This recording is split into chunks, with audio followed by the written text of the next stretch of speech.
Meghan Markle has unveiled her first Spotify series, a podcast about female stereotypes, in which she vows to investigate labels that try to hold women back. Archetypes will launch this summer, hosted by Meghan, who will speak to historians, experts and women who have experienced being typecast. Royal expert Neil Sean said on his YouTube channel, Meghan does plan to introduce topics perhaps about motherhood, parenting and family relations which will be addressed head-on.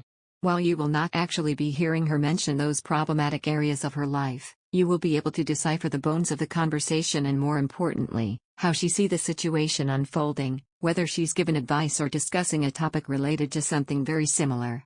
Of course, it does get her side of the story out while not addressing those thorny issues, particularly things like, where she hasn't spoken to her father in over 4 years. Perhaps she may do a special on Father's or Father's Day. This way Meghan gets her voice out without actually upsetting anybody. In a trailer for the Archetypes audio project released on Thursday, male voices are heard saying derogatory remarks about women, including "she's a slut" and "a little emotionally unstable." Meghan follows the excerpts, saying, "This is how we talk about women, the words that raise our girls, and how the media reflects women back to us. But where do these stereotypes come from? And how do they keep showing up and defining our lives?" A male voice is heard saying "weaker, smaller, they are less intelligent," with a female voice saying, "People think I should be quiet and submissive." The teaser included a clip of Australian radio presenter Matt Tilley asking actress Amy Schumer in 2015, "Do you have the word skanky in America?" With Schumer replying, "We do have that word." The interview became notorious after Schumer shut Tilley down, branding his question about her character in the Trainwreck movie rude.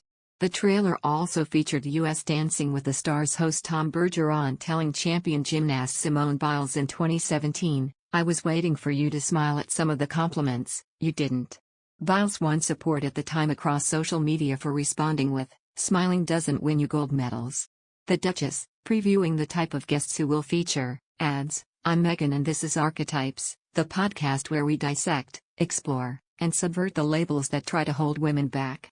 I'll have conversations with women who know all too well how these typecasts shape our narratives. And I'll talk to historians to understand how we even got here in the first place." The announcement of Archetypes Audio's debut podcast series with Spotify comes after Meghan and the Duke of Sussex raised concerns about COVID-19 misinformation on the platform.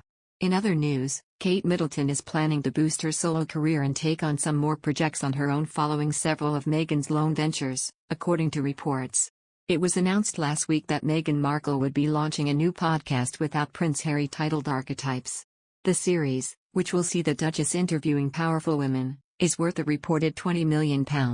And recently, aides of the Duke and Duchess of Cambridge have discussed a shakeup for the royal couple after their tour of Jamaica.